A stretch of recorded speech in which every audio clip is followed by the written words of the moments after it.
Rumcasters, and welcome back to another content-rich and dynamic episode of the Rumcast. We are, of course, the podcast that talks all things rum with the people who shape it. I am John Gulla, and with me at the helm of this here podcast, as always, is Will Hookinga. We do have a great interview lined up for today's episode with none other than the infamous Knud Strand of Mhoba Rum, but before we get to that, Will, I know you are freshly back from your trip to the New York Rum Fest. How are you doing, and how was that experience? Yeah, thanks for the nice little introduction there to this content-rich podcast. That sounds like a way it would be described on a press release written by a PR firm or something like that. I was looking for how do we going explain... corporate on me.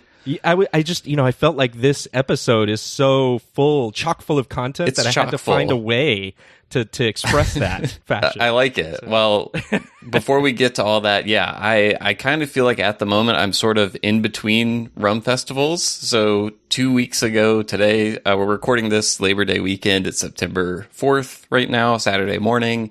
And so 2 weeks ago, I was in New York City for the New York Rum Festival and Congress, and honestly it was kind of a whirlwind of a trip for me because I got in Friday evening at right around 8 o'clock New York time, and by Saturday morning there was news of hey, Hurricane Henry about to make landfall Sunday morning right around Long Island kind of area.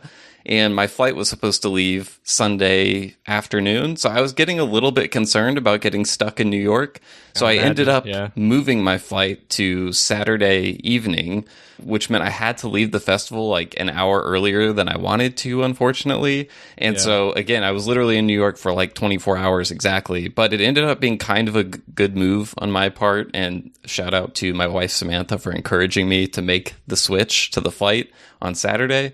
Because as I was sitting on the tarmac waiting for the airplane to take off, I got an email saying that my Sunday flight was canceled and being moved all the way to Tuesday. And it would have been kind of an inconvenience for me to stay in New York through Tuesday. So good thing I got out of there. But anyway, the festival itself, like I said, it was a whirlwind because I was helping out with some stuff. I was running a panel. And so I didn't have exactly as much time as I would like to just leisurely peruse and sample, chat and that sort of thing. I was kind of running around. I did manage to squeeze in a few samplings here and there, just kind of, very small samplings. So I don't feel in a position to offer any detailed insight into them.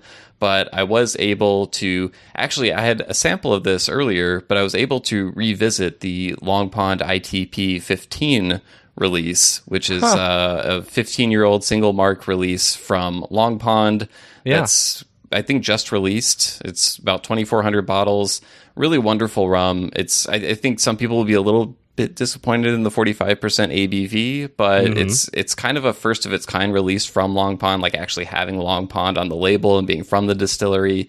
Just a really lovely aged Jamaican rum, really delicious, easy to knock back. And the Holmes Cay South Africa, which is from Mhoba. It's a 4-year-old Mhoba release, their second release from an independent bottler. So it was actually my first Mhoba experience, and I talk about it a little bit during the interview with Knud. And all I'll say is, it was just delicious. It threw me for a loop in the best way. I haven't had anything like it before, which is, again, we talk all the time about how we love that about rum. And it just made me want to go back for more. So big things from Mhoba coming. I'm really excited for people to learn more about them and what they're doing. Also got to try a cool Queen Share rum from Maggie's Farm out of Pittsburgh. It was finished in apple brandy casks, which is a kind of secondary maturation finishing I hadn't experienced before. Different. Yeah. And you could taste the influence. It was really cool, and it was kind of getting me, in the mood for fall a little bit with that apple brandy thing kind of going on. So but honestly, the best part was just getting to see so many people that I had only met before through a screen over the last year. And I thought the festival did a good job of doing things safely. There was a mask mandate. They asked for proof of vaccination or a negative test at the door. So I think it was done in the best way possible given the current circumstances. And it was just great to be able to connect with people. I had multiple Rumcasters out there, listeners, come up to talk to me specifically about the Rumcast, which was one of the coolest things in the world. Shout out to a couple of people I talked to, Ross and Jeff, a couple of friends who were really enthusiastic and just gave some great feedback and that sort of thing. Sheldon, another guy I caught up with briefly. Some more I'm forgetting. I apologize to anyone I leave out, but people who came up specifically to talk about the show, which was really, really cool.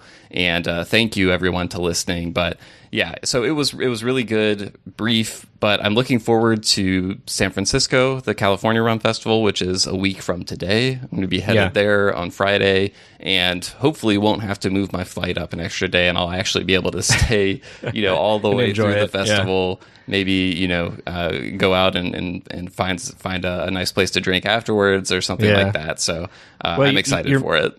You're making me jealous in every way possible.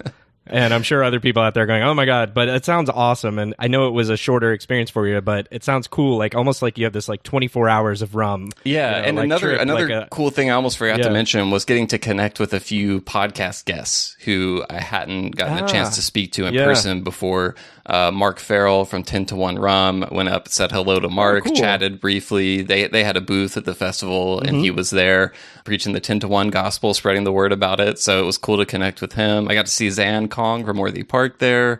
Actually, it was such a whirlwind. I didn't even take time to try the 109, which they had sitting there right on the table. Oh my gosh, so how did you miss that? I didn't miss it. I was just, I was busy. I was running around. But I did get to say hello to Zan real quick, which was great. And so just a great time. And, the nice thing for you at least is at some point you have multiple rum festivals taking place in the actual city you live in. So that's a nice thing you got coming down the pike down there in Miami. I can't wait. And hopefully maybe we'll be able to see you down here for Miami Rum Fest too. So that would be awesome. But yeah, the 24-hour experience, I kept thinking of the episodes of 24, the TV show. I don't know if you've ever seen that. But I never watched 24.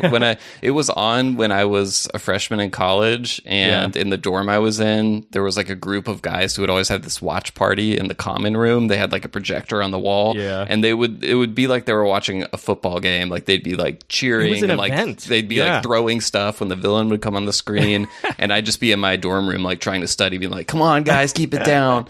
I'm not confrontational enough to go out there and say anything, but I totally see you doing that. But that's funny. I feel like you're trying a rum and then cut to Hurricane Henry and the beep beep. Sounded as coming. It's trying to figure out how to move my flight at the last second, navigating the damn it. Yeah. But enough about me. What has been going on with you down there in Miami? Well, so I've been following up on my gardening. I actually had, funny enough, Meredith asked a question on Facebook this week about how my mint patch was going. Oh, nice. And it had a way more engagement than I had anticipated for something like that. But unfortunately, the summer heat down here is just incredibly hot. And the mint patch is no longer. Oh, no. At this point. Yeah, we're going to restart. We learned a lot of things, and we just pulled everything out of the garden today. So we will have plenty of stuff for the fall, and I think we will be successful and try different mint types. Nice. As well. So different stuff that we can put in our cocktails, and it's always fun to do that. But it's funny, you mentioned something. I have a re-rum that I had set up today. Re-rum? As usual. Yep. All right. We don't talk about this ahead of time. No. So you have no idea what I was going to pick for my re-rum. I don't. But interestingly, you already mentioned it. You have this sly look on your face. Oh, really? Is it the ITP? Yes, it is. Wow. It is. I have the bottle right here. And I was going to re-rum because I was graciously provided a sample of this rum a few months ago. And so make that clear. And I revisited it yesterday. Hence our what a re-rum is, right? It's not our first impression. It's a lasting, or at least coming back to it after a period of time. Okay, interesting. I'm really excited to hear this because I did the same thing. So here's the thing. I'm going to be as diplomatic as I can with this. You already mentioned some of your thoughts on this, and I hate being negative about anything. Okay. Probably longtime listeners have noticed that, I'm pretty positive with most everything that we try. I have to say, I don't think this one is for me. Really? Yeah, I don't think this one is for me. Why? What is it about it specifically? So, and also, do you mean that in a I wouldn't buy this kind of way, or in a I just don't like? So, okay, let me start with saying this is a quality rum. You and I don't disagree on that. I think the history of the Long Pond Distillery, I think they put out a good product. I think this is a good product. So I'm not in any way casting any kind of doubt on its quality or on it in particular. I just think for me as a sipper person, as a 15-year-old Jamaican rum, it's not climbing to the heights I wanted it to. Okay. I would be far more happy. And again, this is just my personal opinion, so I would encourage others to explore for themselves. But I would far prefer sipping a Hampden, even though it's, 8-year or whatever that the aging on those bottles are. I would far prefer the Worthy Park 12-year even. Okay. And I have a Clarendon that is a Plantation Extreme or Extreme that is far older. And so I get that it's different. But all of those just seem to... This one doesn't do it for me. It's a little bit acrid on my palate. I didn't get anything acrid. Yeah, well, maybe that's the wrong word, but I'm going to use that word and stick with it for now until somebody tells me different. But it's got like this almost a tartness. Okay, maybe is a better description. Okay, I get a tartness out of this. And by the way, I like dry rum, so it's not as if I don't care for that. And it's not about the sweetness level here. The sweetness is there in the background; it kind of lingers. But I'm feeling like this one doesn't bring the profile that agrees with my palate as much as pretty much any of the other Jamaican rums. Interesting. So I want to ask, because this is a re-rum, do you remember at all what your first impression was when you tasted it, which would have been a few months ago, right? I do. I didn't really care for it then. Okay, so it's kind of consistent. So this is consistent. Okay, so interesting. The reason I picked this for a re-rum was because I was particularly interested to go back to it after not having a really super great experience with it to start. And again, I think it's a good rum. This is like saying like it's the least of really great things, Sure. So I'm trying to struggle for a comparison here, but it's the least good Ferrari, Right.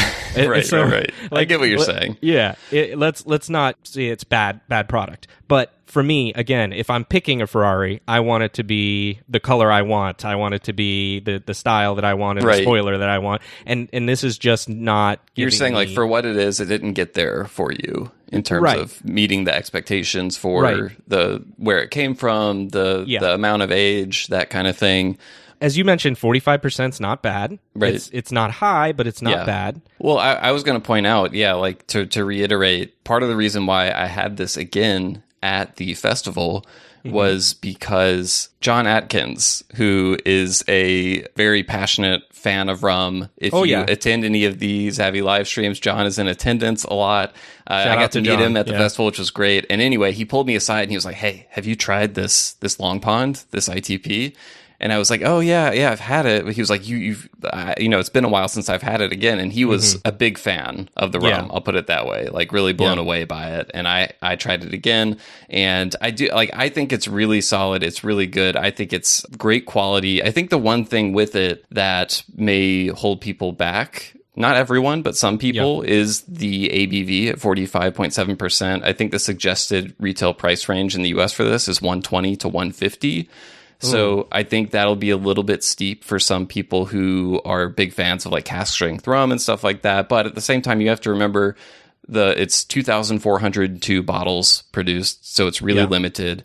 It's like I said, I believe the first like Long Pond labeled product from Long Pond. Right. And so it's commemorative. 15-year-old, it's one mark, so it's not a blend of different marks.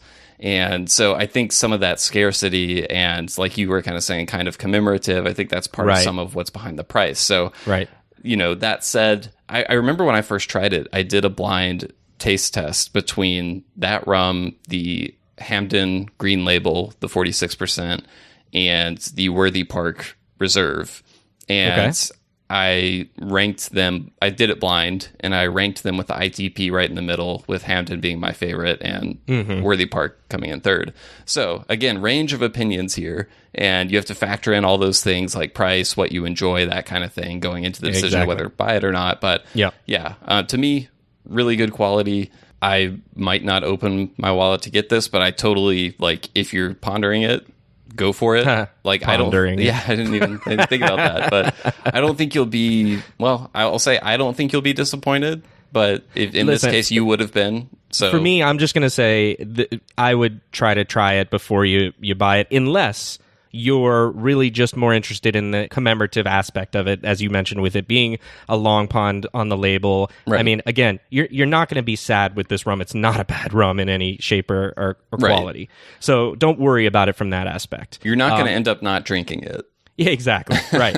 My sample bottle will be finished. Yeah. So, it's that. It's just I wanted a little bit more from what it was, and maybe as we continue to see how things progress, we'll get that, and it'll go there. So, yeah, I think it's a good one to try. And I think people should try to seek it out to at least get a taste of it. Definitely. At very least. Well, and I love that I just so happened to bring it up. So nice little connection we made there unintentionally. I love it. But I'm excited. As you said, this episode is content rich, chock full of sweet content. So we talked to Knud Strand of Mhoba Rum, who he has had a really big hand in kind of helping bring this rum to market, kind of, guiding through choices made as they develop and kind of find their way around developing what kind of rums they're releasing and stuff like that. He has a fascinating history in rum. He worked for Bacardi way back when. He had a hand in bringing Novo Fogo Cachaça out, like kind of putting that on the map in certain markets. Mm-hmm. And just he calls himself the Crazy Dane. So that's kind of a hint at his personality. He's really fun to talk to. And Mhoba is just such a unique, interesting distillery down there in South Africa. Hasn't been around that long, but has already made a lot of noise, I think, in the rum enthusiast circles. And you'll really see why when you listen to this interview, I think. Yeah, I think it's a great interview, and as you mentioned, it's just so much that Knud brings to talk about. It's something for everybody in here in terms of him talking about not only his experience in the rum industry, but also all the crazy cool stuff that Mhoba is doing and why it needs to be, if it's not already on your radar, if you don't already know about Mhoba, you need to listen to this and you need to seek it out. It is really awesome. I have had the pleasure of trying a few of the different line and really, really love it. So looking forward to getting that in the future. More Mhoba now in the United States and Europe releases, and he talks about those. So let's get to it and let people enjoy it. And also one more thing, I want to make sure, listen to the end, because he teases a little bit of a project that he's working on that involves Mhoba to an extent, but also involves distilleries all around the world. And it's really exciting to me. I think it's going to be really cool. So just wanted to tease that a little bit. Listen to the end so you can hear about this project. I think it's something you're going to want to keep your eyes peeled for if you are a fan of rum, which if you're listening to this, you are. So without further ado, let's check out the interview.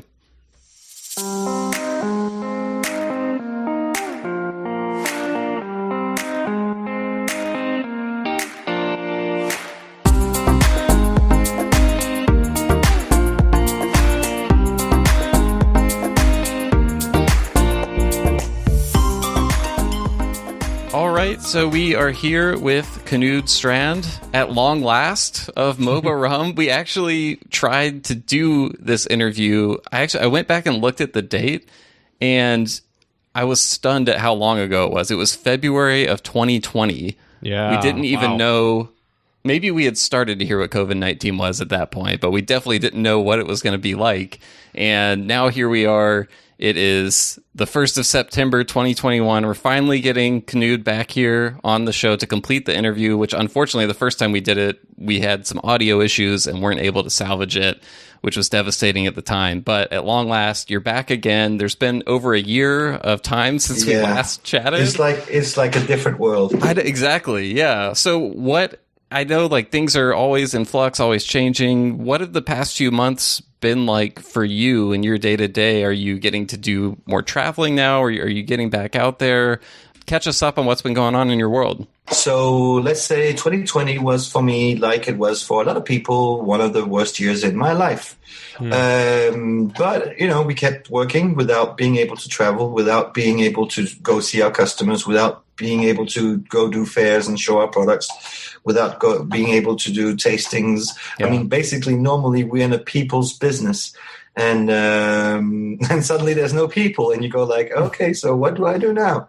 So, of course, we tried the online tasting sets and all of that stuff. But on top of that, South Africa, so Mhoba Rum is from South Africa. Mm-hmm. Right. We got under lockdown by the government. They banned sales on alcohol. I was going to ask you about that later. Yeah. Yeah, they banned them totally. So it was multiple times, right? Exactly. Yeah. And the thing was that they just forgot when they did the ban that it was to ban sales locally and not for export, but they just kind of forgot to put that into the rules. So at the distillery, Robert and Linda and the whole team there, they were like, well, trying to get export permits so that we could actually export stuff. Mm-hmm. And basically, the first time we didn't try because it was a shorter lockdown. And then on the second hand, they did. We got the permit. And then 3 days later, they said we didn't need the permit. But then that had been 3 months worth of paperwork and back and forth with local government and everything. It was a nightmare.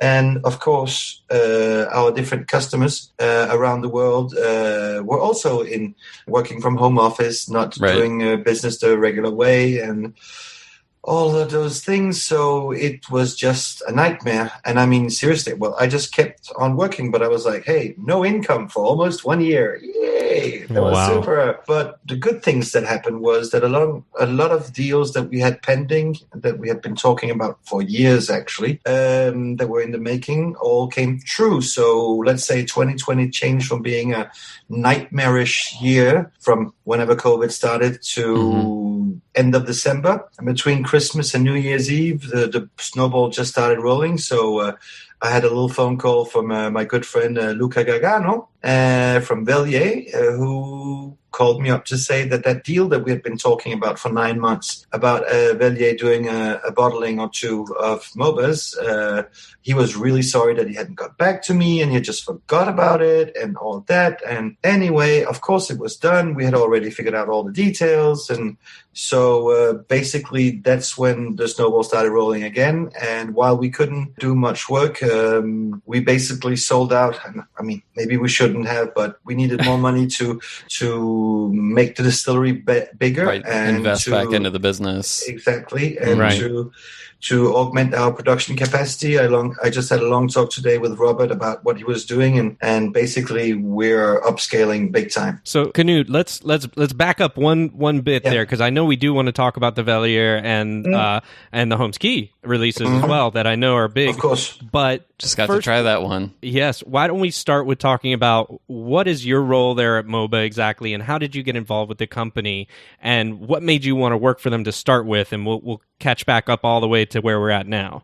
Okay, so a quick background story. So what happened was... Just tell us your life story, right? Yeah, okay. So I'm this weird Danish guy who grew up between Paris and Copenhagen and Mauritius, and then happened to live in Spain later on, and then happened to live in Venezuela later on. And Classic combination. Of course. The usual. And then I just happened to speak French, English, Spanish. Well, Danish is of no greater interest in this conversation, but it also those helps are great there. Rum languages. I feel like French, English, and Spanish. You're kind of taking care of. Yeah, and with our Danish rum geeks, they're getting there. They're up and comers. Yeah, exactly. So they're good languages to speak, and of course, I didn't have a foot in each little part of the world, the agricole world with the French and the maestro-roneros and big producers in Venezuela, where my ex-wife is from, and Mauritius, because, well, basically, when I was a kid, I grew up a couple of years in a bay called Grand Bay, the Big Bay. And Big Bay is actually where there's a famous Mauritian rum that comes from called New Grove. Oh, yeah. Yes. And so when I was a kid, the only sweets we had for a couple of years of my life was to run out in the sugarcane fields and rip the sugarcane out and chew on it, which isn't half bad, actually. So later on, many, many years later, like many, I love customer service. I like being in front of people, talking to people. So after I graduated high school / college in Denmark, it's a kind of a mix, then I became a bartender. Because in Denmark, drinking rules are that you're allowed to start drinking at 18, so you can start working in bars at 18. So that's what I did, and all through my career as a business guy in furniture, in cosmetics, in whatever, I always kept working in bars because I love that. I love that atmosphere. And then after many years of a lot of different jobs, a friend of mine asked me if I wanted to go to work for Bacardi Martini. And I did, and I was a salesperson for them, responsible for sales in Paris for them for like 7.5 years. Wow. And which is about 5 years longer than most people last in that environment. Why is that? Well, let's just say it will take a toll on the regular guy to have one of these little credit cards with a bat on it and going from bar to bar all over Paris. Okay, gotcha. So, and doing brand building and making sure that the brand is visible and out there. And basically back then I really thought I knew about rum and spirits and all of that.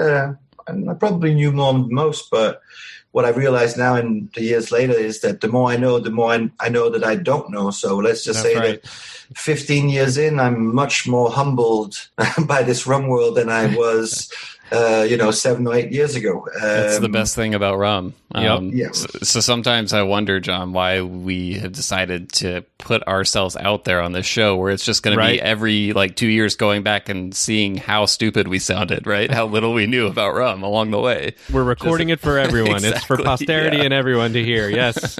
No, because seriously, this is like the never-ending story, except better.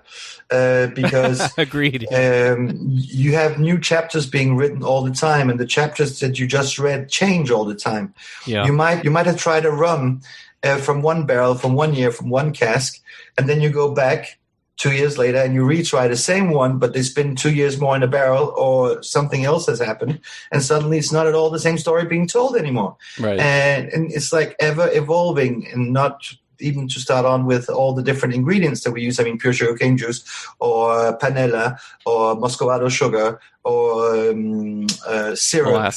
Molasses, of course, and all the different types of molasses, local molasses, imported molasses, and so on, so on, so on. So we get to a whole world that's just so extensive.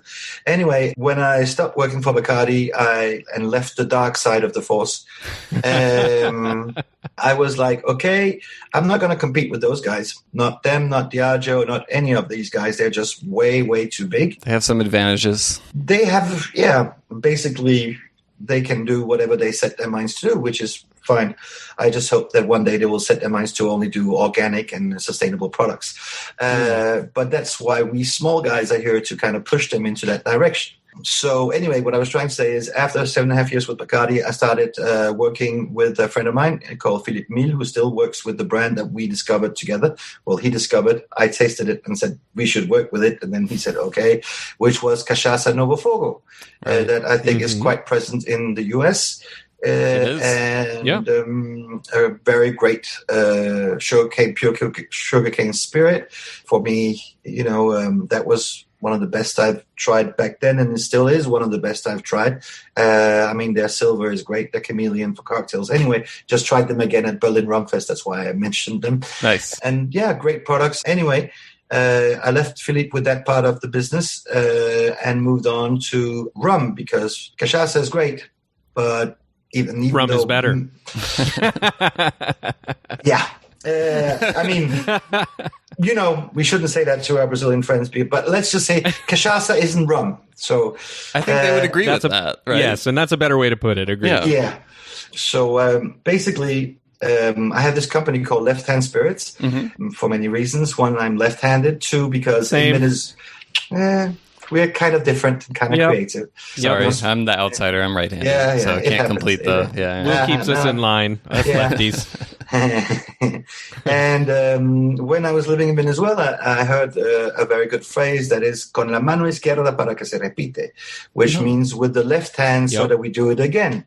Which is quite easy for us lefties that we can actually just have our glass in the left hand all the time, and then we're doing it right all the time. But anyway, when you talk to the good old guys, the maestroneros, the guys who've been around in the rum business for the last 40, 50 years, and you know that kind of stuff, they'd go like, wow, you foreigner, you know these things? That's really cool.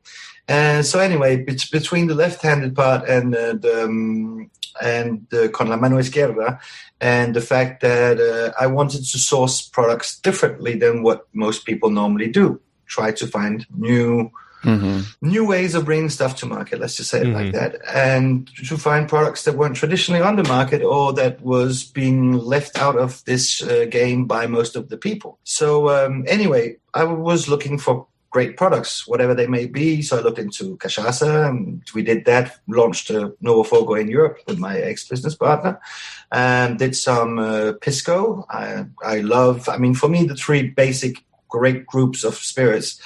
Sorry to all the whiskey and vodka fans out there, but those are alcohol based on grapes, alcohol based on sugarcane, and alcohol based on agave.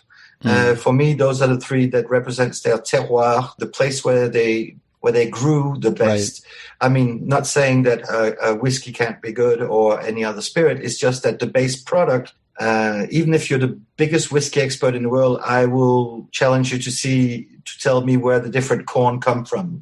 If we give you 100 types of corn in front of you, and then you come and tell us where that comes from. Whereas sugarcane spirits, at least the distilled product of it, we can actually taste when it comes from Thailand, or when it comes from South Africa, or when it comes from the French islands and so on. Yeah. So can you with a wine, even though it's a Chardonnay, you can taste if it was made in Australia or California or France. Yeah, I've kind of said that before in a way as well when I talk to people about rum who are bourbon lovers, and I kind of try to explain it as like there's this whole world of rum that offers all these palates, whereas bourbon is kind of like bourbon's a bourbon is a bourbon, and I don't mean it to denigrate it by saying bourbon is either. Great. It is really, really great stuff, and there are better bourbons than others, but the profile is the spectrum is smaller. Right? Yeah, I think that's what you're going for. Yeah, and that's because of the corn base. You can change your recipe and you can create your own profile, but you don't. I can't, and I don't know anybody who can, and I know some of the best palates in the world. I don't know anybody who has yet to say to me, yeah, I can taste where the corn is from. Well, I know, so speaking of terroir, I know that's a big part of, I'm guessing, what drew you to Mhoba. So when did that first get on your radar? Again, funny little story, the internet. So I was looking on Facebook from a UK Rum Fest, and I saw that three gentlemen that, sometimes they do agree, but it's kind of rare because they have their own specialities. One of them were Luca Gargano, one was Alexandre Gabriel, and one was Ian Burrell. Okay. And even though Ian... Mm-hmm. Yeah. This is like the beginning of one of those walks into a bar jokes. Yeah, exactly. Except they all three would walk into a bar, and so that makes it even funnier. They would, and especially if it's a rumba. So all of these guys were at the UK Rum Fest, and they all discovered. Well, Ian Burrell had already discovered Mhoba before because he was the one who invited Mhoba to come to their first event at UK Rum Fest. Because he had been a judge in a fair in Mauritius. There you go. Mm-hmm. Shout out to Ian Burrell. Yeah, yep. Exactly. And we always come back to Mauritius. Funny little thing. So anyway, when I saw these three guys agreeing on something and actually liking the product, all three of them, I was like, there's that's something special, right? Yeah, exactly. Not to say that there aren't, but there are more differences than there are more rums that they don't like. They might disagree on. Yeah, they might disagree on. For all three on to agree upon, especially because normally they are judging superb rums. They're up in a level where there's not enough oxygen left for us or all us other mere mortals to breathe. Because absolutely. So normally they're judging really high-end rums in general. So for them to take an interest and like a totally new pure sugarcane juice brand from South Africa, I knew that there was something there. I knew that there was something good there. Mm-hmm. So I started getting in contact with different people I know. And I sent a message to Robert Greaves, the producer at Mhoba, and asked if we could have a chat. We did. That chat took about... can't remember if it was 4.5 hours or 5 hours. That's the best kind of chat, right? Yeah, and basically... So a quick one, Yeah, really quick one. And basically my leg hurt for the next 2 or 3 days because I normally walk when I talk on the phone. I do the same thing. But seriously, that was like a bloody marathon. But what happened was me and this incredible guy, Robert Greaves, we discovered that we had quite a lot of things in common. And one of them was he found his love for rum when he went to Grand Bay in Mauritius. Right, yeah. On his honeymoon. Uh-huh. And I was like, well, hey, just by chance, I used to live there, so I actually know what you're talking about. And then we realized we both have kids that are almost the same age, a boy and a girl, so on and so on. We are both very extremely proud family guys, and basically we have in our life our families, and then rum, and then all the rest. So without even knowing the guy, I felt like I had already met him. And we started working together from a distance, doing samples, getting the different color codes right on the different bottles, like, the red Mhoba, the high ester one. Oh, yeah. It's red because in France, normal things that come straight off the pot still with no water in it are actually used the red as a signal color. So really? that people know that it's undiluted, just looking at it from afar. So basically, you guys have some conversations. You really connect on kind of a deep level, and you start helping right away, like advising on how to They had all the right stuff from the get-go. Robert had already designed the logo. He had the name. He had all of that. He had already found the square bottle. He had already started built all the pot stills. He grown all the sugarcane. Yeah, exactly. So you're like, now you can come in and do the hard work and sell this thing. Well, exactly. No, but that's the whole thing. And well, people that are in marketing know that this is actually a big part of the truth, and people who are in the production area think that we don't do shit. But basically, what I did was I made sure that Mhoba became an understandable brand for the French market to begin with, because that is the biggest pure sugarcane juice rum market in the world.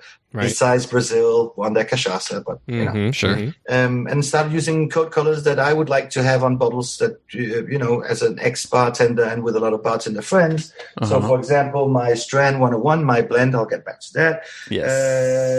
The Strand 101 is blue and gold. Blue and gold. Yeah, because there's a bartender special bottle that we love here in Europe called Smith and Cross. We love that in the US too. Yes. Yeah. And for bang for your bucks, as they say, that's one of the better bottles out there. Yeah, we talked about Smith and Cross a lot with Jen Aiken from Rumba when she was on the podcast recently. So before we get too far into talking about the rum, I want to make sure people kind of understand at a high level what Mhoba is, like what the deal is with it. I think it's several years in at this point, but still relatively a new name in the rum world. Yeah. And I think if people are hearing about it for the first time and they're listeners of the show, they've probably heard it before. They know like, okay, cane juice, cool. I've heard it's from South Africa, but beyond the high level things, what to you makes Mhoba unique in the rum world? Because I know there's a lot more to it than just cane juice rum from South Africa.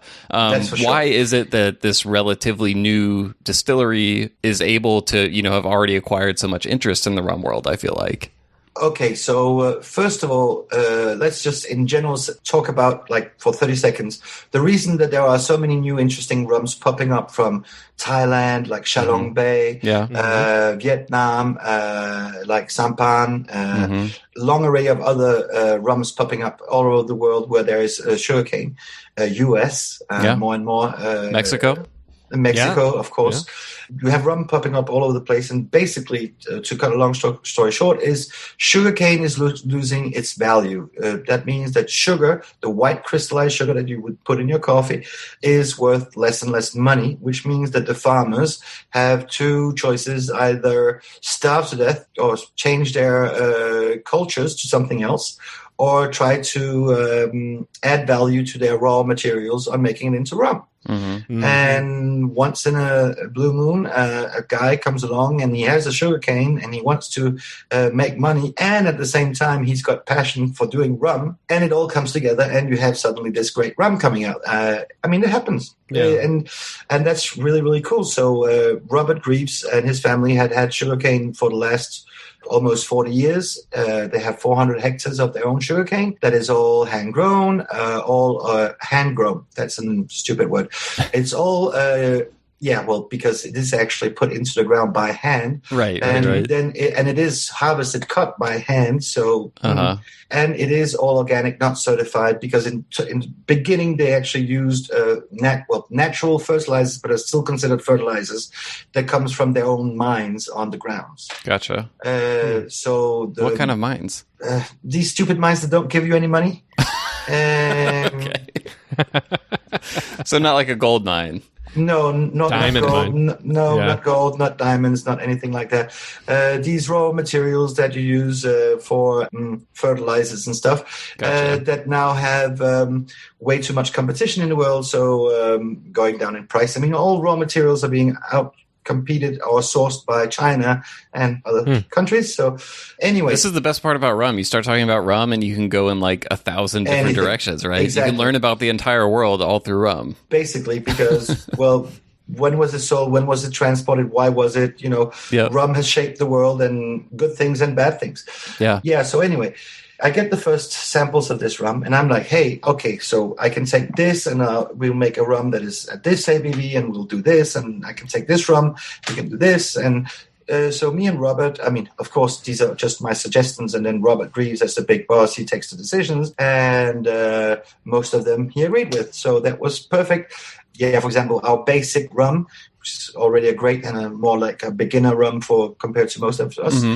Most of them, the American Oak at 43 ABV, so 96 proof, is black and gold because those are the colors of the distillery. And, and the name is Mhoba because it means sugarcane in the local Siswati dialect. So, and actually the logo we have with the guy cutting the sugarcane, we had the American, whatever they're called, the guys that look at the labels going like, oh, so where did you get that drawing from? Oh, you got it from this picture that's on the back label, but that picture is actually of an actual person. But since that actual person is actually our now head sugarcane cutter, and whose team, then we're allowed to use his image on our bottles. But it's like, anyway. The damn TTB.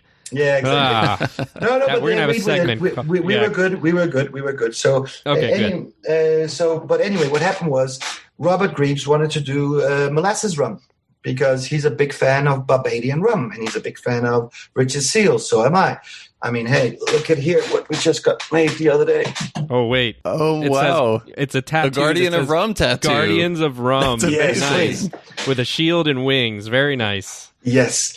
So the whole thing is we're big fans of rum from Barbados, and that's the whole thing with me and Robert is we like the same producers, we like the same rums, we like the same things. So even though we are miles apart, I mean actually 10,000 miles apart, we know what each other feels, and when I tell him this is good and this is good, why this? Well, then he knows what to expect, and back and forth. So that makes conversation on rum very easy with us. Anyway, at the end of all of this, so by the way, so Robert wanted to make molasses rum, and he called up the sugar refinery where he sends all his sugarcane and said, please, can I have some of my own molasses? And then they kind of laughed because basically that sugarcane, that sugar refinery is $1 billion US sugar refinery that can treat like 400 hectares in a matter of hours. Wow. So the way to separate whose molasses is whose and what is like ridiculous. Yeah. I hear a similar thing from some of the distilleries down in Louisiana that like if you want to get molasses from some of these local refineries, you really have to kind of like know someone and develop a relationship because it's not that interesting of them from a business standpoint to sell a little tiny amount of molasses to some small distillery. I mean, if you want 50,000 liters, there's no problem. Exactly. Yeah. But you go like, hey, I just want to make a couple of 100 liters of rum. Slight overkill here.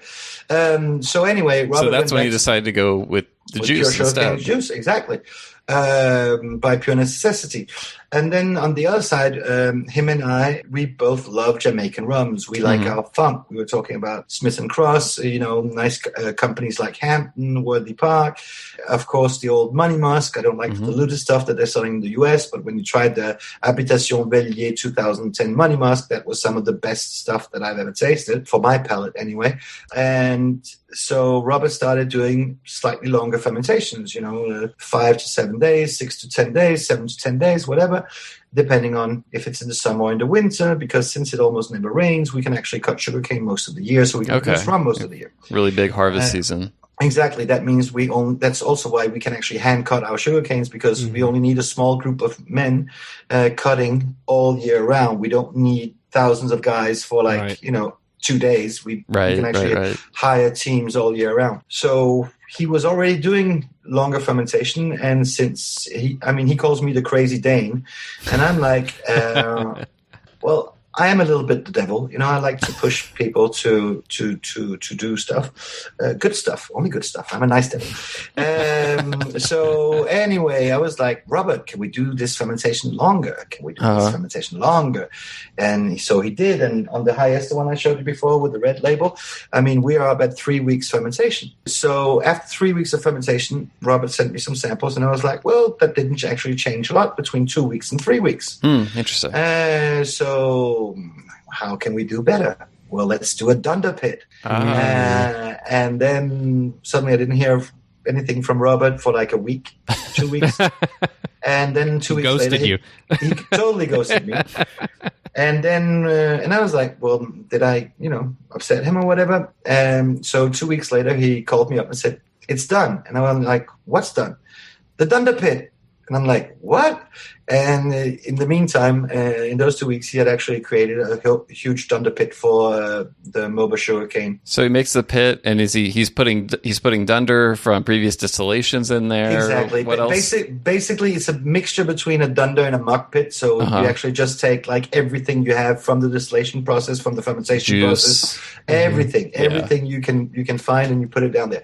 So then after a couple of months, he did some tests with it and adding it to the fermentation process. And it wasn't really doing anything extra, actually. Interesting. But about 6 months afterwards, then tried again, and then it was really kicking in. So basically everything that's in the pit just needed that extra time to really kind of develop the right whatever's going on in there. Natural yeast, and all this whole mixture, this whole soup had to become one and become really potent. And it's like the little what's it called?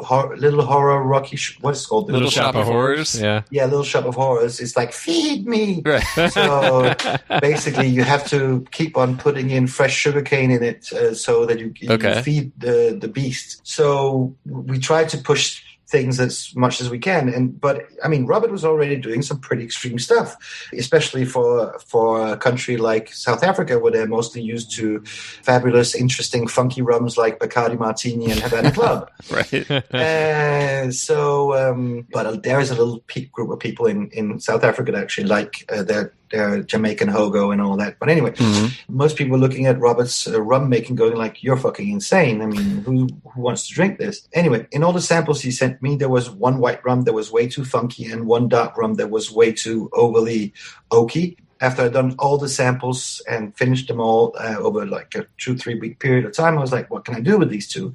And I started mixing them together, and that is what became the Strand 101. Oh, this is the Strand 101 origin story. Okay, exactly. So that's what rum and dark rum. And so some of it is from the high ester fermentation you were just talking about, and some is from a different high ester fermentation. Okay, so I wanted to back up at like a high level. How many different I know in Jamaica they'll call them marks and things like that. I don't know if Robert has the same terminology. Nope. But how many different styles of rum are consistently being made, and like which products do those go into? So on certain of the base products, for example, on the American oak, our base rum, that's our base rum because it's a double pot stilled rum that's being used. So basically all the leftovers from the rest of the distillations. Okay. But besides that, our rum production is forever evolving, and Robert is learning more and more and going further and further, because now he's got the bug of trying to do more and more funky stuff because, hey, there's a Dane who can actually sell the stuff. And a bunch of guys out there that are just as crazy as him and really enjoy this stuff. Right. So And for Robert, it's such a pleasure just to be able to, push it and to see whatever he can come up with. And then that's what I wanted to come back to the molasses stories and the fact that we are fanboys still. Yeah. I mean, of all these great gentlemen in the rum industry, is that they actually helped Robert along. Like Luca Gargano had Robert talk to his master, one of his master distiller. I forgot what the Italian gentleman's name is. The guy that did the Rum and all that. Oh, right, yeah. And explained to Robert that you didn't need to put water in the fermentation. So we don't put water in our fermentation. We don't wash our sugarcane. We don't do all of these stuff. Because why? Because we don't have to. I mean, it would be faster. It would be easier. It would be cheaper to do all these other things, but we don't. The reason why you also get a kind of sweetness in the Mhoba rum is because Robert made his own sugarcane press. And before putting the sugarcane in there, we strip it, we cut it into 3 pieces, and then you have 60 tons of pressure that falls down on it. And that's it. And then we take out the sugarcane, which means that you get like a first pressed virgin olive oil that doesn't have any of the green in it. Interesting. A lot of Americans have been tortured with cheap agricole rums back in the days that all tasted like a new mown lawn, basically because they were not well made entry-level rums from the French islands. I mean, all the good ones don't taste like that. I mean, for me, the better the white rum you find, the funkier, sweeter, the richer it is, the fattier it is, but it's not at all green. It's not, like newly cut lawn. You might have some freshness in the rum, but it's not that. Anyway, so basically Mhoba rum is, as every writer says, because it's the easiest way to explain, it's like Martinique rum meets a Jamaican rum, and then they have a love child together, and that's Mhoba. So funky, high ester, heavy rums, only pure pot still, no added sugars, no added caramels, no added stuff, and we love our high ABVs, so as high as possible, please. So as little water as possible. You're speaking our language. I mean, you can always add water. That's right, right. John? You can always add sugar. If the rum isn't sweet enough, you can add your sugar. Yep. Hey, I mean, that's called a cocktail. Exactly. Yeah. I mean, hey, I'm a daiquiri guy. I'm a rum and coke guy. It all depends on the circumstance. Right now, when I'm sitting talking rum with you guys, I prefer drinking my rum straight and neat and with nothing added to it. But hey, to each its own moment. Yeah. Knud, you talked about all these kind of very conventional approaches to making Mhoba rum with the dunder pit and the way that the cane is treated. But then there's also this unconventional side to what Mhoba does as well, which I find interesting. For instance, resting the rum in glass casks with the charred oak staves. Yeah, okay. So how did that come about? And tell us about that approach. So we will still be doing that, and we will still be using that method. And right now we're doing it with some local indigenous wood. It's called sicklebush, but we also call it briarwood. So we can actually extract just the flavor of the wood that they normally use to do barbecues with. So like you would, like a hickory smoke wood that we would use for American barbecues. Imagine if you took that and soaked that into rum, and then you got all the full barbecue flavor out of that wood and into your rum, even though the pieces of wood aren't big enough to make a barrel out of it. Right. But basically the reason why Robert started doing this whole glass cask thing, as he called it, in these 20 to 50 liter glass jars is the first couple of barrels he got were really of very poor quality. And he had worked his butt off for like 6 months to get 200 liters of rum on his little 45-liter pot still. Right. We should mention, by the way, he made all of the stills that are in use, correct? And yes, and from the start, which means that, as he says, you can look it up on the webpage, and he's not kidding, as a mechanical engineer, because, by the way, that's his background. Right. Makes kind of sense. Comes in handy. Yeah, well, he always thinks he can build it himself and better. And most of the time he actually can, but it just takes like 3, 4, 5 times longer because you actually have to start from scratch without any models to work on. But actually, I mean, the stuff that he's building right now, I mean, it's going to be cool. Really he's like cool. a rum Leonardo da Vinci. Yeah, well, we don't take ourselves that seriously. So remember that little, there was an inventor guy in Donald Duck that will always come up with these new inventions for Donald Duck, like a spaceship and a time machine. DuckTales? Yeah, and DuckTales, Yeah, exactly. I know the little big guy. beak, the big tall guy with the little the beak big and the one, little glasses. And anyway, I forgot his name in English right now, but I can't remember. Yeah, but anyways, that's Robert. Yeah, that's Robert. Because I mean, you go like, what the hell is this guy doing out there in his little shed? And then just comes up with this brilliant shit where you just go like, what the hell? And on top of that, I mean, besides being a genius and all of that and doing really cool stuff, Robert, as a good family man, has probably created one of the only distilleries in the world where a kid can run barefoot around the place without cutting their little feet. Because his kids and himself actually live on the distillery. Which I've seen the pictures of like it has that like that water feature kind of thing. It like looks almost like you're walking into a spa or something. Exactly, right? And that's the water coming out that's been used to cool down the pot stills. So to not contaminate the environment, because we like rum, we like having fun in the sun and all that weird stuff that they used to say. But we also like the earth. Yeah, and we would like to leave a better place for our kids. Yeah, so that they don't spit on our graves once we're gone and all of that. But yeah, so we want to drink. We want to have good times with good rum, with good friends, and at the end, we don't want to leave the world a worse place than it was when we came into it. Good philosophy. And by the way, it's really cool to be able to drink with a clean conscience. Yeah, that helps. Yeah, and going like, "Hey, honey, yeah, but I'm helping saving the world here." Exactly. One sip at a time. One rum at a time. Yeah. So basically, that's Robert has created this little paradise not far from the Kruger Park. So even before we really started getting known out in the big world, a lot of people would drop by because on their way to their safaris, their photo safaris, to see the elephants and the lions and all that, they would say, "Let's go get sloshed first." Well, actually, no, I'm joking. Maybe there's a few who did that. Exactly, but there were also a lot that actually just brought back bottles back to their home countries with them. But it's this journey, and our rums keep evolving. So people say, "Oh, so your high ester rums? What are the esters at?" And I was just rereading an article about the Habitation Velier Mhoba release that was done couple of months ago, and it says that it's 256 HGLP, whatever, LM, whatever. Grams per hectoliter. Whatever. Yeah, exactly. Something like that. Yeah, and when you taste it, it tastes funky. So how the hell can it only be 256? Because, usually, it's higher marks. It should be higher. But what happens is in Mhoba, you always have almost equal parts of ethylic esters, and so you got the esters that are based on ethanol, and then you have the ones that are based on basically bacterias. But you also have like the volatile components and things like that as well. But it's like you only measure really the ethyl esters and not the organic esters.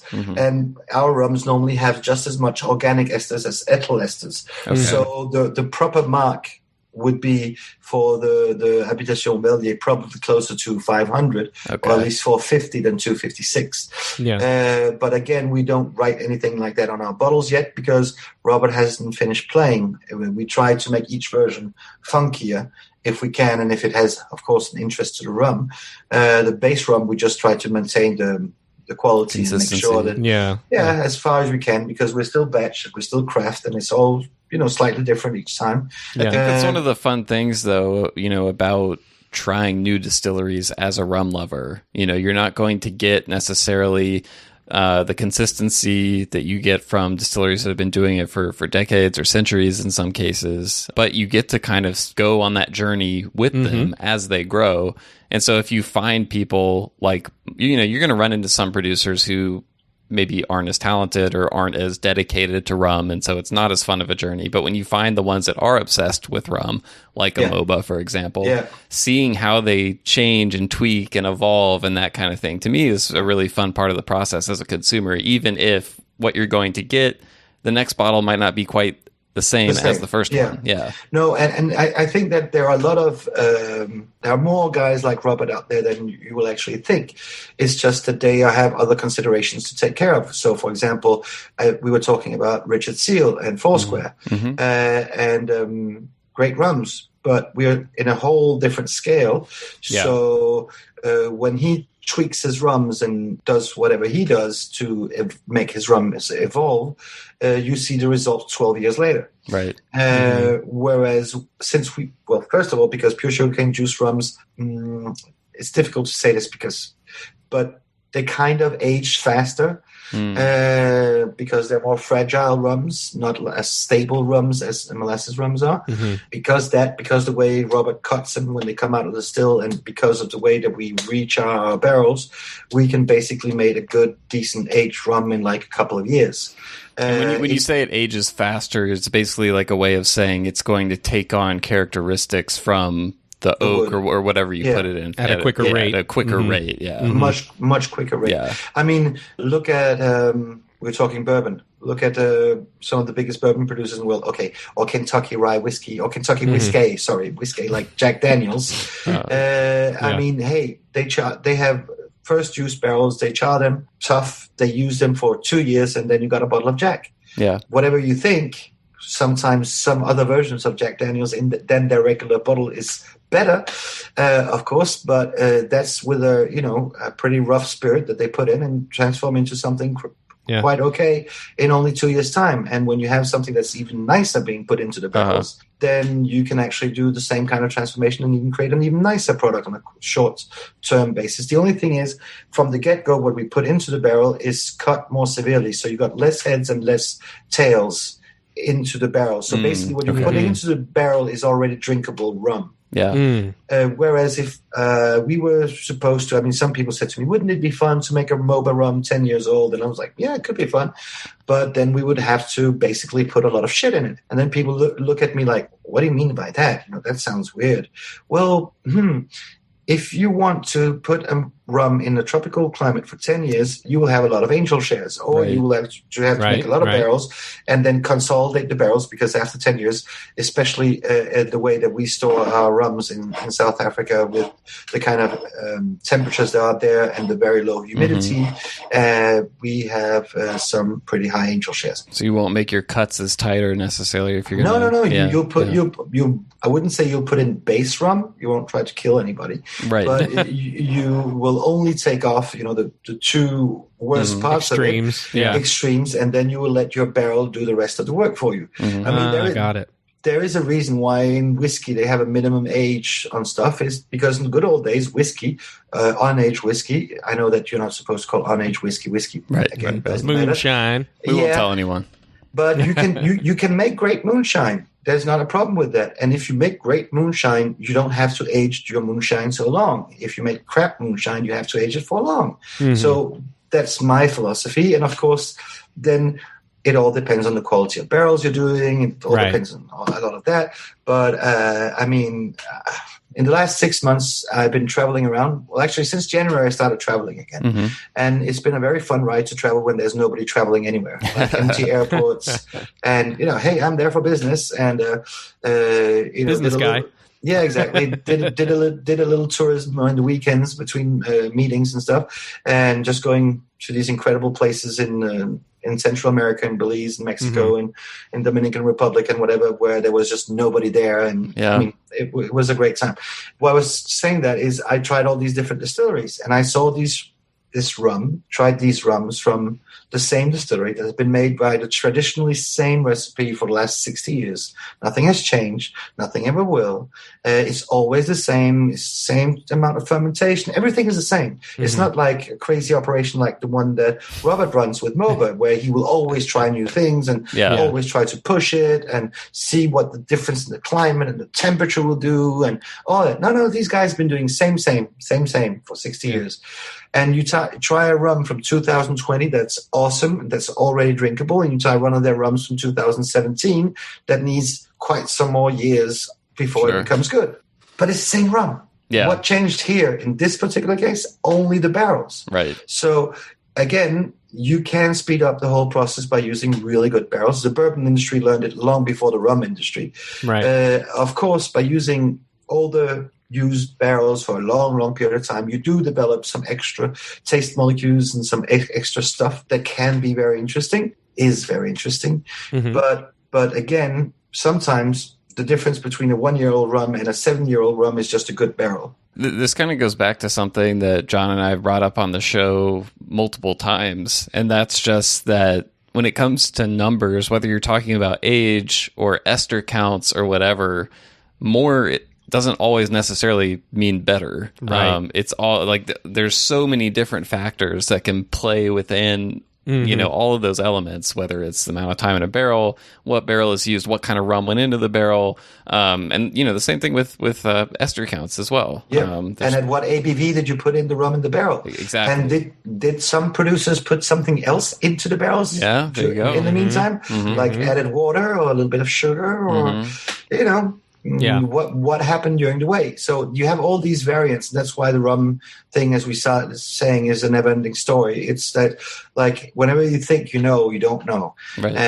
You have products that move around in weird ways around the world, and suddenly when you start thinking that you actually know who's buying rum from who and who's supplying who and whatever, basically at the end, even though you studied the thing for a year, you realize you can't really prove anything, because all those rum might just be sold locally, and actually nobody's doing anything illegal, because on those bottles that they're selling, they're not saying that it's from the country where the brand is from, and you have all these little quirks and things going on. Right.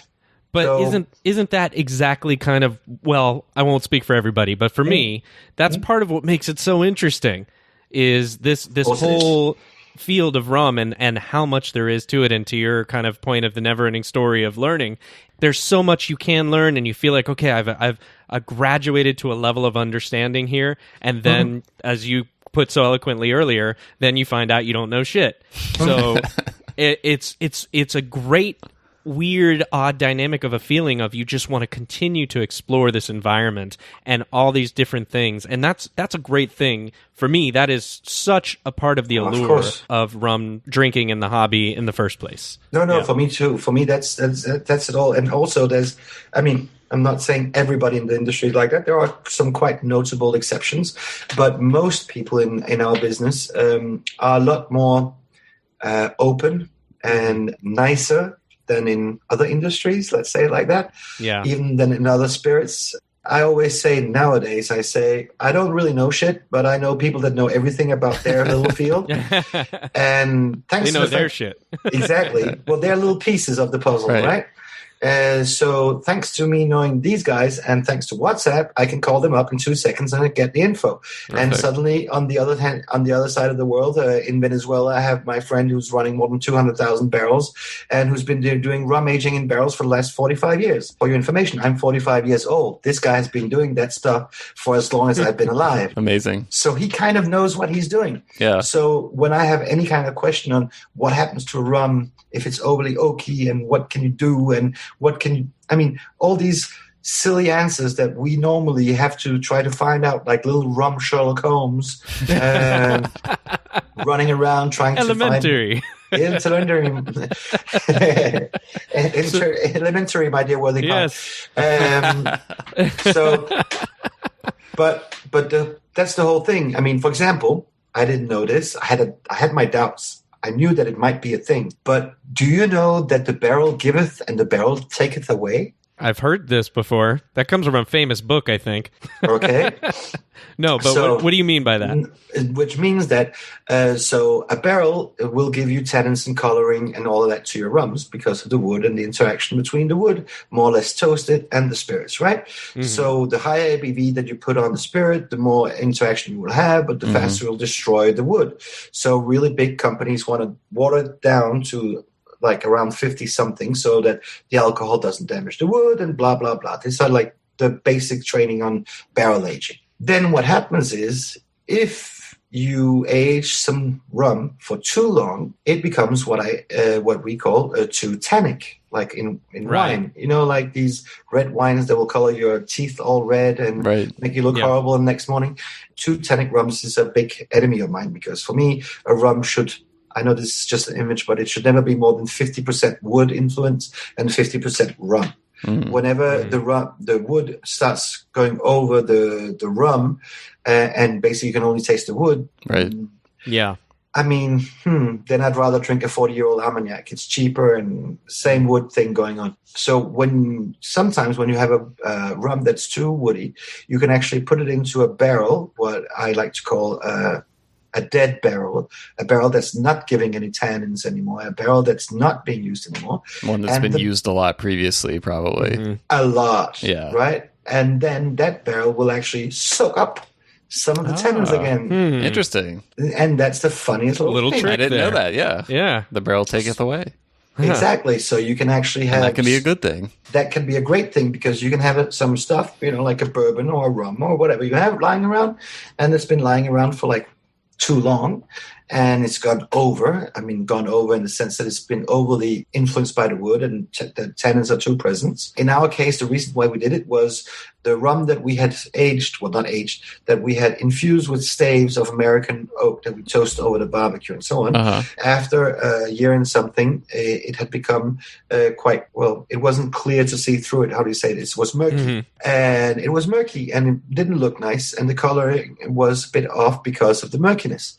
So I called up my friend. I called up Robert. I said, Robert, get us some dead barrels. Get us some really old, really used barrels. He said, well, I got a couple of them lying around, ex-whiskey barrels, and those are the ones that we now use to finish off our American oaking.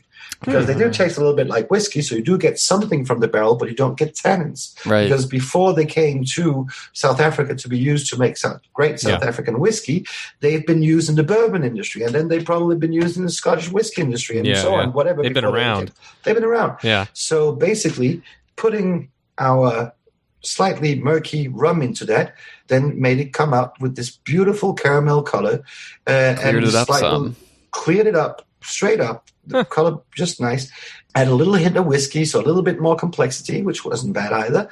And, it did its job. And that's how we can actually do nice colors and we have to do nice colors and nice things by doing blends or using the right kind of barrels. Right. Because we don't use caramel additives in our rums, or sugar or anything, as I said before. So I'm actually sipping on that right now, the American Oak one, and it is fantastic, just as the base product. But I have to say, what I'm really interested in, and we actually did make this promise at the start of the interview, what I'm really interested in is when does those Velier and Holmes Cay releases, when are they going to hit? And I also wanted to kind of ask you, how was that and working out that process of doing? You mentioned working with Luca on some of the Velier stuff, but I was curious to see how you came to that, and also with Holmes Cay, how that came about, and when we're going to get those. So basically, as we said before, in our business, we're much more open and honest about what's actually going on than in most other parts of the spirits world, because we got nothing to hide in such a small little world. We all know each other and everyone knows what's going on. So basically, as I told you, I got interested in Mhoba from the beginning, thanks to Luca, and thanks to Alexander Gabriel, and thanks to Ian Burrell, and thanks to all these guys. So all these guys have had a lookout on what Robert and Mhoba is doing for all of these years. And of course, I played my little part of it too, help spreading the Mhoba gospel around the world and preaching to the right choir. But anyway, so I found our customers for Mhoba in Taiwan, where they actually love Mhoba rum because it reminds them of funky Baiju. It's just much better and much cheaper. So win-win for them. I helped as far as I could Mhoba grow over these 3.5 years. And we are now established, at least in the rum geek community in Europe and some part of the rest of the world, the US, Canada, Australia a little bit. They know about us over there. They want us over there. They're not getting us yet, but they want us. So the Habitation Velier, the first batch that we did with them, the 4-year-old ex-bourbon cask, has already been released. It was already pre-sold to all the stores, and all the customers pre-bought it and all that, because I made a deal with Luca that we were going to put it to market at a very reasonable price to get most people interested in it. it actually afterwards I realized it was too low a price because this is a 4-year-old and it was only a couple of euros more expensive than our 2-year-olds. But anyway, we didn't have the packaging cost and all of that. So anyway, so the Habitation Velier, a couple of them are still dropping in Singapore, Hong Kong, a little bit around the world. I just heard that Sweden got some a couple of weeks ago, but in France it's been sold out for months now, and Germany, Czech Republic is sold out for a long time ago. But we actually did prepare another bottling with Luca, a 4-year-old French cask. And are these releases with Velier? Are these all that time in the cask, or are you also doing the oak stave glass cask? This is all cask aged. Yeah, this is all cask. Okay, we don't have that. We don't have that problem anymore with bad barrels. We can actually source good barrels. We can get most anything we want. So no, Robert is having a lot of fun with different barrel types. But awesome. What happened was these rums actually came a little bit about by the fact that guys or independent bottles like Velier like older bottles. Just, it's a numbers game. And for us, what happened was we normally don't have those kind of numbers, but COVID came up, so that kind of slowed our sales down for about a year and something. Mm-hmm. On top of that, these were new barrels that we were trying out, like a 100% ex-bourbon barrel aging. We hadn't done that before. Yeah.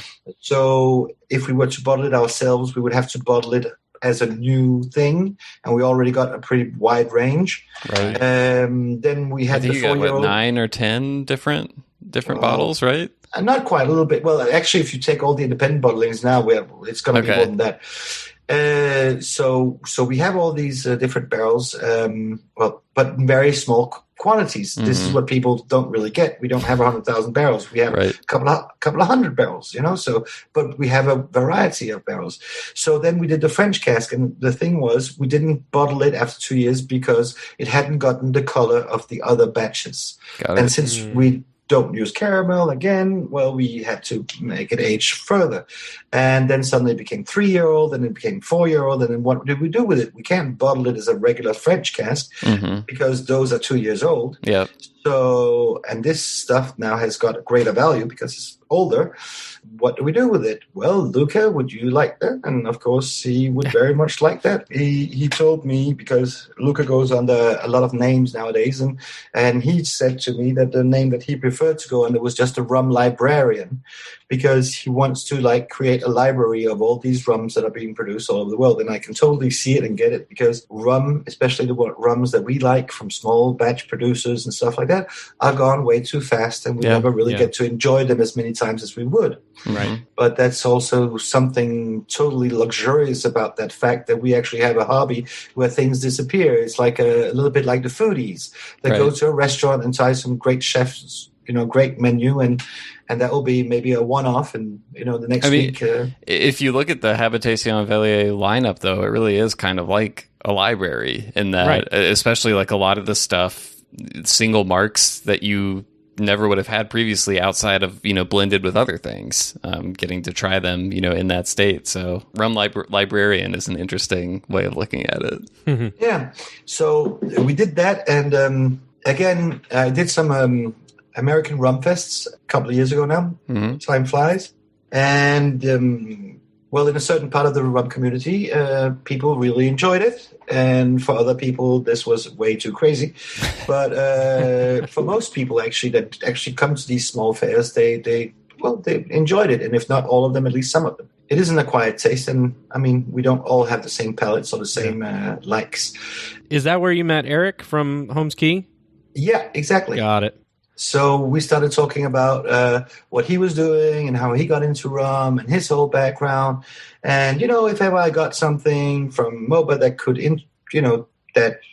could fit in, then he would love to work with us. So we talked about it and talked about it and talked about it. And then, all these dealings, normally, sometimes you make the deal in one phone call, but then there are so many details to take care of. For example, Eric with Holmes Cay, they go with single barrels. So we had to barrel each of our barrels in plastic barrels before shipping them off.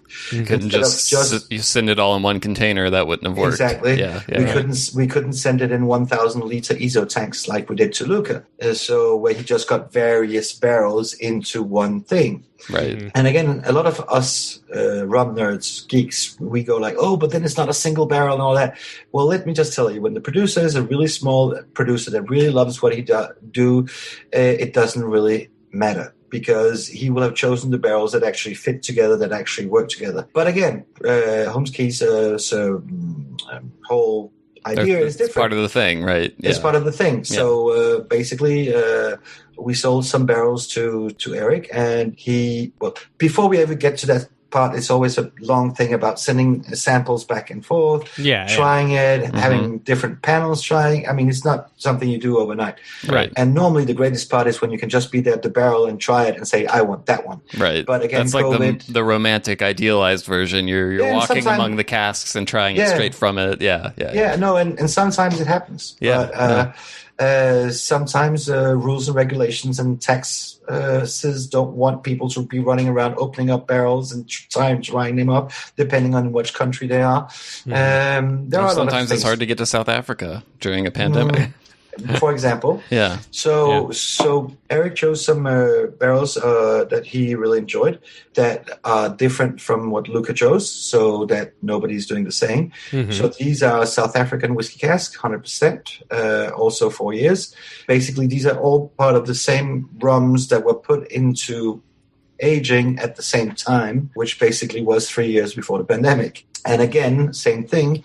We could have done the whiskey cask ourselves, but then we had a legal issue in France with our French importer, because the word whiskey has to be smaller than the word rum, and then what is it, and what kind of cask. And anyway, there was a lot of the damn French TTB.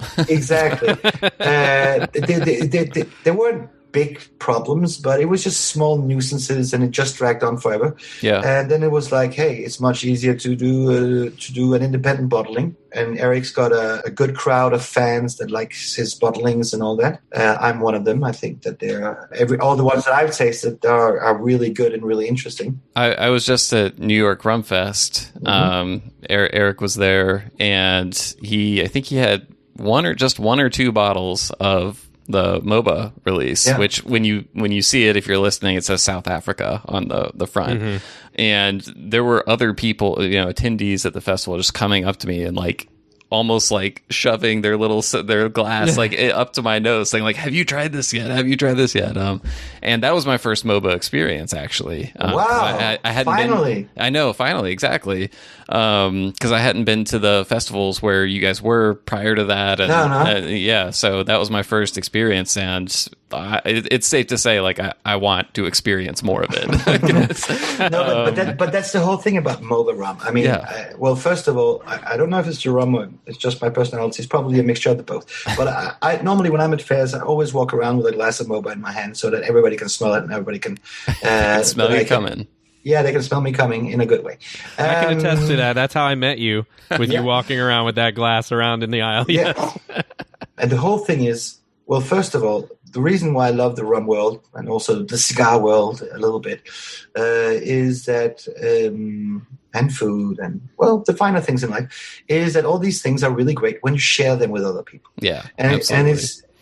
That's when it becomes fun. And sometimes when we don't have other choices, we share them over a computer screen. But we're still sharing. We're still getting this experience, and and this is, if somebody gave me the best bottle of rum in the world, whatever that might be, or the most expensive, or whatever you want to say, and then they said as a condition I would have to drink it all by myself in a closet, I would go like, nah, thank you, but no, thank you, because.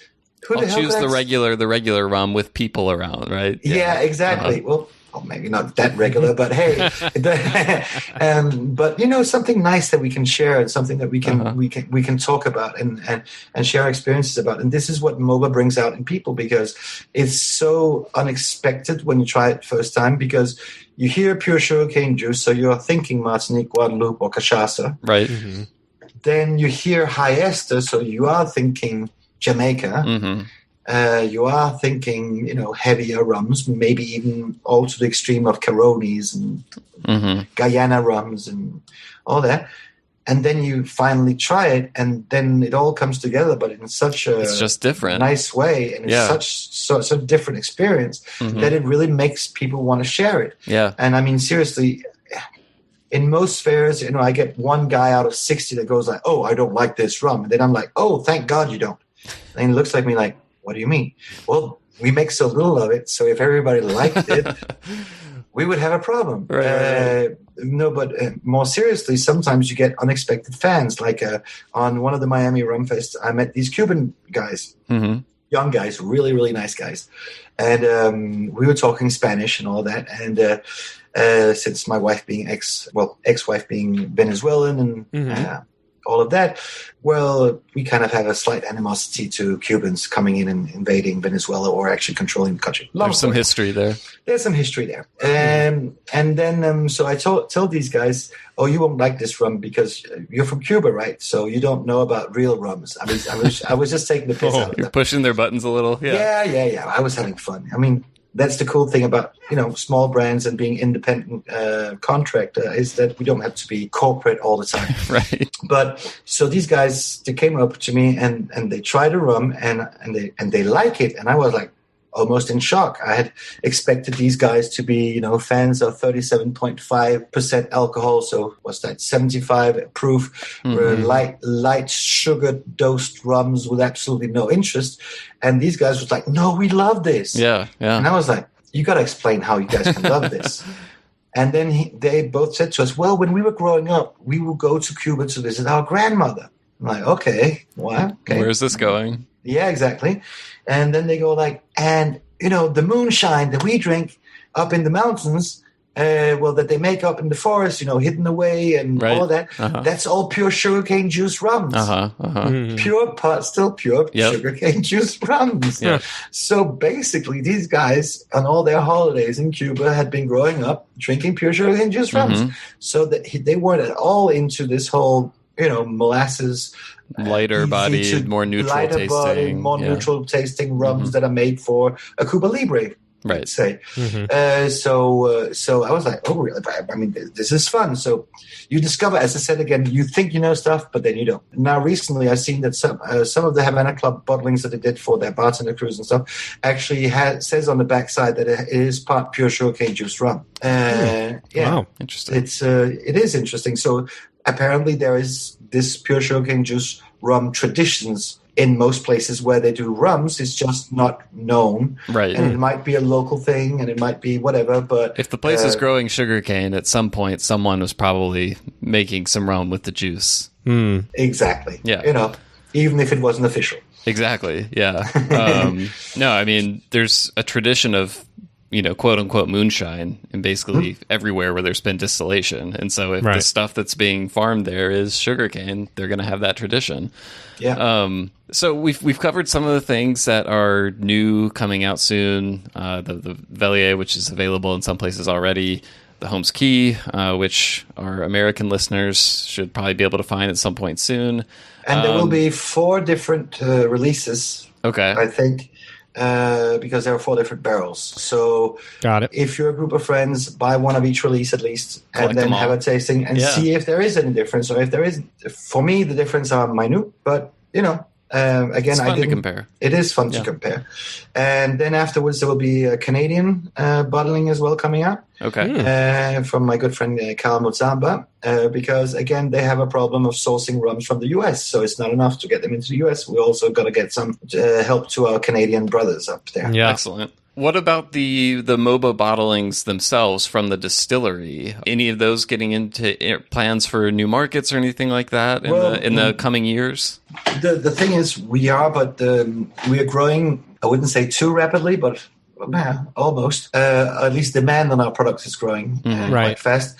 So we are just trying to keep up with European demand. I'm hoping, we've been working on the UK market to getting in there, and normally we have everything in place to do that, and the products are ready and everything. So it's just a question about a couple of gentlemen agreeing on details, and we're getting more and more demand from Asia right now. So all through COVID, actually, my best customers were in Taiwan because they didn't lock down at all. Right, yeah. I heard they had things really under control over there. Yeah, until they didn't. Yeah. So basically, they kept buying all through COVID, which was really, kind of a lifesaver. And they really love our stuff. But yeah, so we just got some orders from Hong Kong and Singapore and all of that. So things are moving.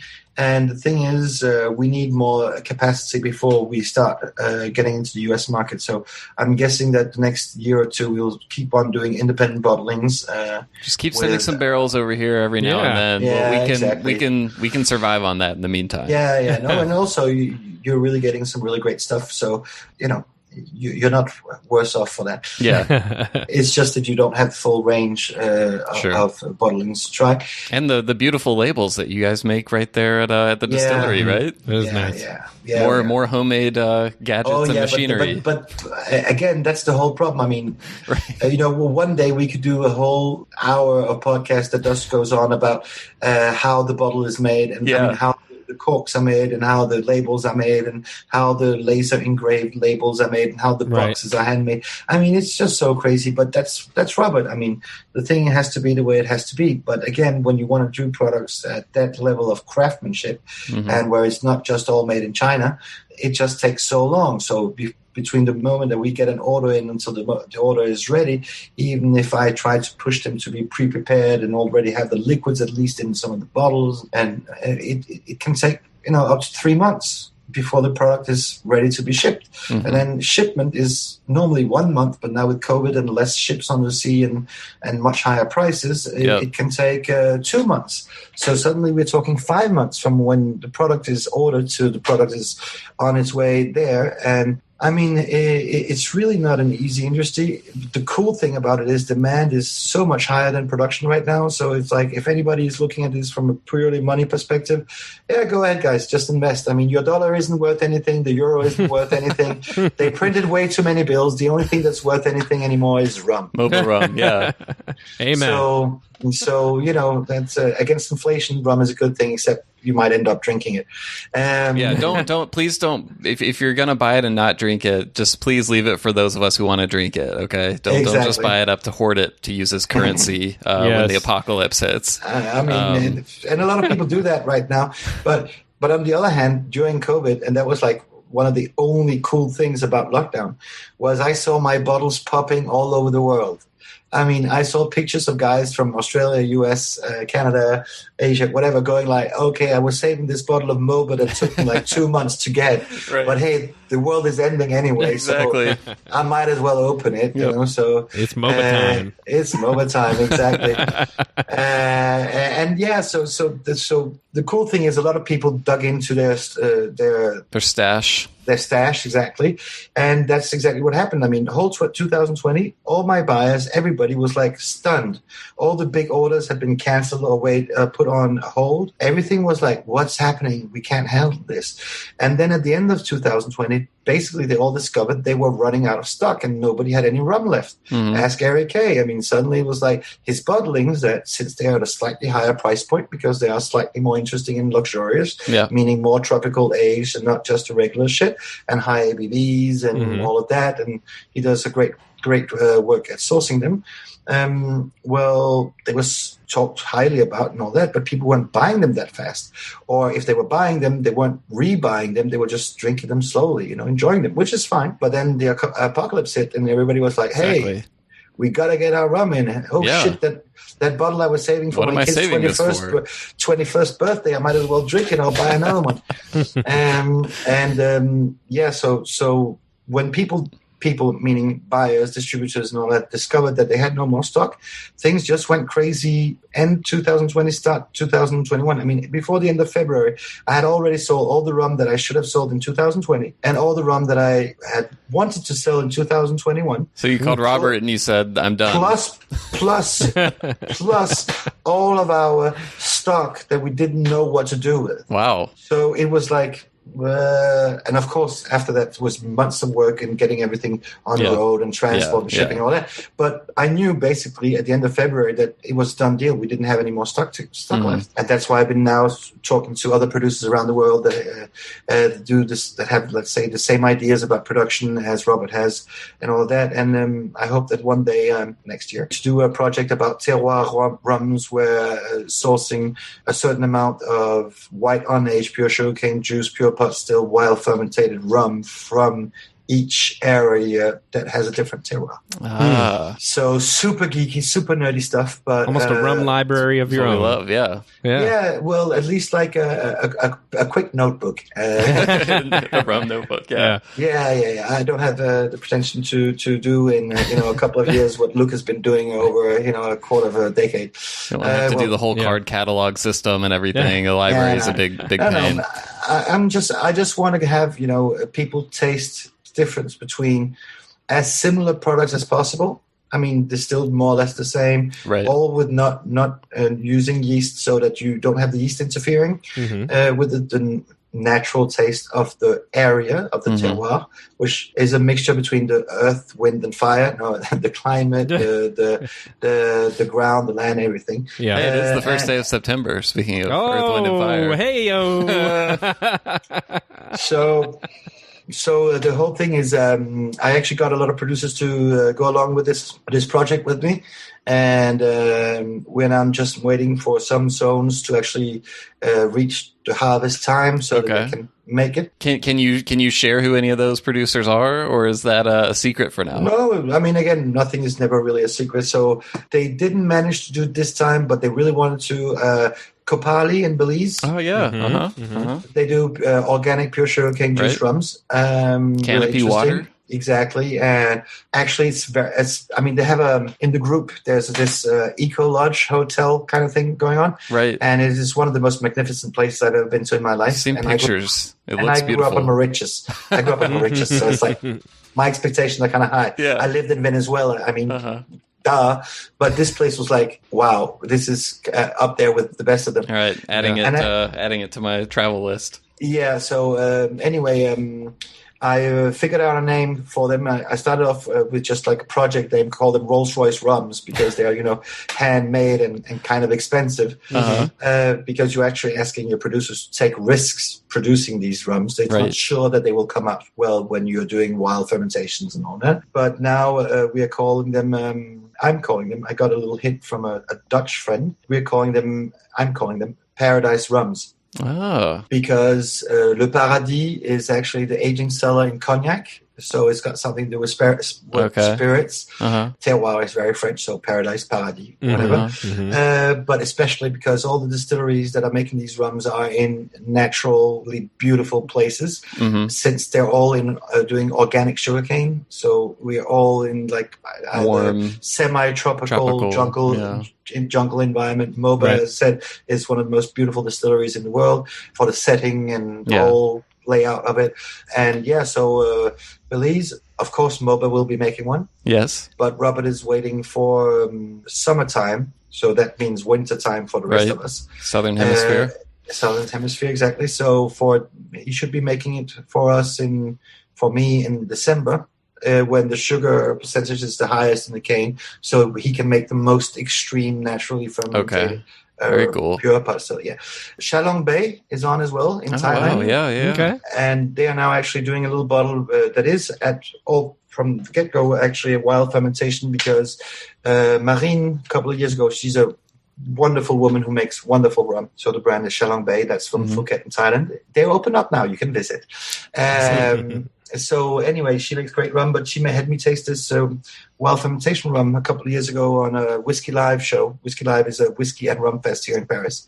She had me try this wild fermented rum, and I was like, wow, that is so good. That is so interesting. Please bottle this. This is what me and all my geeky rum friends, we want to drink. And she was like, really? And anyway, she came out with the bottle last year, so you can actually buy it. But what she did for me was slightly different. So I asked her, because I'm a little devilish, I asked her to push the fermentation process. And she was like, yeah. You're really pulling strings at some of these places. This is like really custom ordered. No, exactly. And it's like, come on, take a chance. Come on, you can do it. Let it go just a little longer. Yeah. Yeah, a little longer.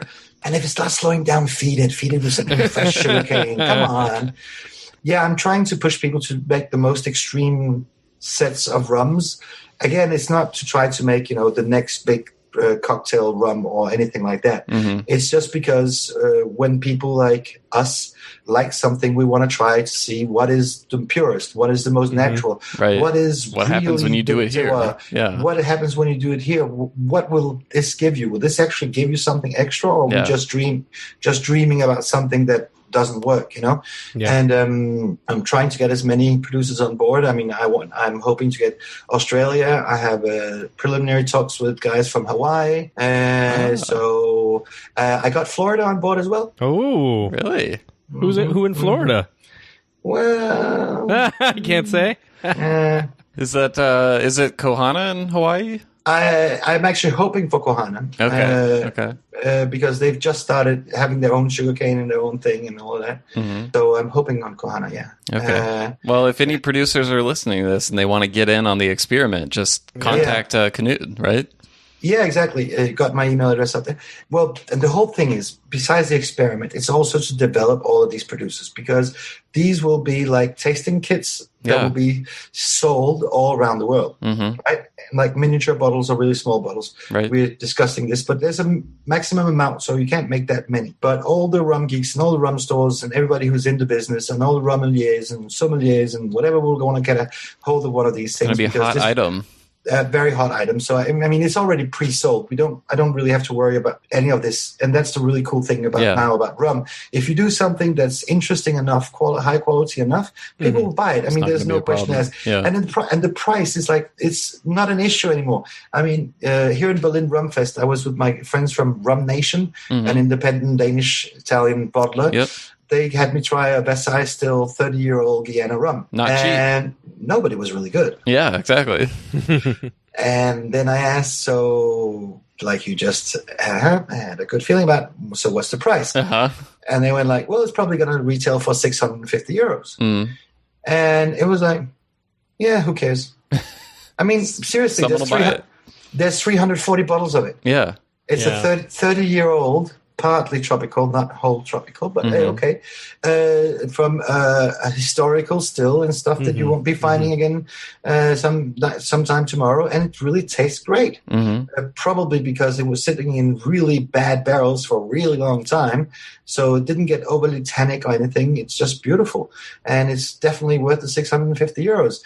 And when I listen to myself say that, I'm like, are you doing drugs? It's like, seriously, 650 euros? I mean, for a couple of years ago, my maximum top dollar limit was $50. I mean, $50, that for that amount of money, you could get some really good stuff. Yeah. You still can get decent stuff for that amount of money, actually. But now, because of your palate gets evolved and you start tasting more and more stuff and you get more and more into it, most of the rums I drink, even when I'm broke, they cost around $100. Yeah. And, luckily, I have friends. Well, Knud, I know we've kept you almost 2 hours, and this has been... But it's such a pleasure talking to you, and it's such a pleasure finally... I mean, we did wait for this... I know, yeah. We kept the people waiting for it, but there was... a year, so. That allowed, some new stuff to happen, give us new stuff to talk about. Much exciting things to look forward to from Mhoba. I can't wait to try all those releases that you mentioned, and we have a tradition at the end of every episode where we do a bonus rapid fire round of questions that my esteemed co-host John comes up with in advance. Usually does not show them to me until right before the interview, and then I have to scratch out like half of them. But we kept in most of them for you because you're the crazy Dane, right? Exactly. So if you are up for it, I will put 60 seconds on the clock, and we'll run through these and see how many you can get through. Yeah. I think this 151 that I'm drinking right now is... it's the perfect companion, right? Exactly. Perfect jet fuel to get me through it. All right, Will, let's do it. All right, I've got 60 seconds and go. All right, neat or on the rocks? Neat. Column, pot, or blend? Pot. All right. Aged or unaged? Unaged. Molasses or cane juice? Juice. All right. The French word for rum and Mhoba both have a silent H in them. Is Yes. this merely a coincidence, or is that part of a bigger plot? It might be part of a bigger plot. Okay. Your favorite mixed drink with Mhoba? Rum and ginger ale. Okay. Your favorite person to share a bottle of rum with? Robert Greaves. Makes Good sense. answer. Yeah. When you're visiting the Mhoba distillery, is it a requirement to bless the rains down in Africa? Well, let's just say that in Mhoba territory, they come so rarely that people are more like praying for things not to go wrong. Where does one go in France to get amazing rum? We are so lucky to have great places, but a good place to start is La Table du Loup, which is a small little thing, or a nice hotel called 1802. I'm going to go to 1802 because I cannot spell or say what you said before that. Before you take a shot, do you personally shout, cheers, skål, gesundheit, or prost, or something else? Skål. All right. you Is go. it true that the unofficial theme song for Mhoba is, I like to move it, we like to move it. Actually, that is kind of true. I time. knew it. I knew it. Yes. I'm glad we nailed that one. That was the thing I was most interested in the whole making sure that we knew the unofficial theme song for Mhoba. So thank you for that. That was a little bit of an extended edition, so we had to pack in some extra info in there. Yeah, I'm sorry about that. No, it's okay. But that's what you talk about. No, and I'm going to add a little package info into that, because when you take your bottle, John, do you have your bottle of American Oak there? I do. So when you read on top of the Mhoba bottle, so, on the cork it says Mhoba and rum and then American Oak. And then the next line that comes right underneath, it says something like Le Rum. I see it. It's really hard to read what that says. What does that mean? Yeah. So basically, when I read this first, I was like, hey, did they misspell French writing?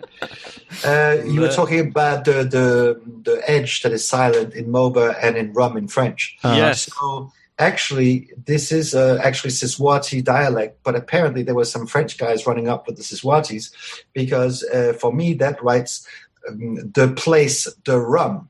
Huh. Wow. But it's actually not in French. It's actually in the local African dialect. Gotcha. So as I said, there might be something about the bigger conspiracy. That's the bigger between plot, French and- right? There you go. Wow. Exactly. Well, Knud, thanks again so much for hanging out with us. We really appreciate it. And we're just looking forward to seeing what comes next from Mhoba. Thank you so much. And sorry about being a little bit all over the place this time, but it's like we had a lot to catch up on. Yeah. Exactly, going for such a long Supersized. time. And just to fill you up with what's going on in the rum world, as you just did with told me about you going to the New York Rum Fest. So I was just in Berlin for the Berlin Rum Fest, and here next week, on the 11th, you will have the Prague Rum Fest. Okay. And then right afterwards, there's a really small one that apparently I'm going to in some part of northern France, in Nantes, on the 16th. Oh, wow. And then after that, you will have Whiskey Live in France again with whiskey and rum in Paris. Oh, you're a busy man. So, again, thank you. Finally. I mean, okay. It's good to get out. Yeah. It's good to get out. I mean, it was great staying at home with the kids and all that, and that's some of the best things in life. But hey, they've looked at me for like more than a year now, so they don't mind Daddy going away for the weekend. Yeah, Dad, take a trip. It's okay. Yeah, exactly. Yeah. Great talking to you guys again. And any questions or anything, and please forward to them to me. And as you guys know, I got my Instagram profile, which is Strand 101. You can always add me on there and ask questions. I mean, we'll drop a link in the show notes so everyone can go follow Knud. And please do. And also because, I mean, as I said before, we ourselves, me and Robert, we are rum fans, and we enjoy talking to other producers and all of that, and we enjoy sharing the knowledge and sharing our passion with other people. When you're such a small company like ours, we don't even have a marketing budget. I mean, seriously. When people go like, oh, you're really selling rum. I said, no, I don't. I preach. Right. I'm trying to find disciples that can help me preach about good rum, because I don't have the money to pay for a whole, big ad campaign and a couple of hundred. You travel around with salespeople. a big rum tent, and you're just preaching, having revivals everywhere. Exactly. Grassroots effort. Grassroots efforts, putting people first, and going like, hey, hey, if you're a little bit crazy and you like the high ABVs and the high esters and the wild sensation, come over here. I got something really wild for you. That's right. You know? Exactly. Cheers. Cheers. Talk to you soon, guys. Yep. All righty. Good to see you again, Knud. Take care.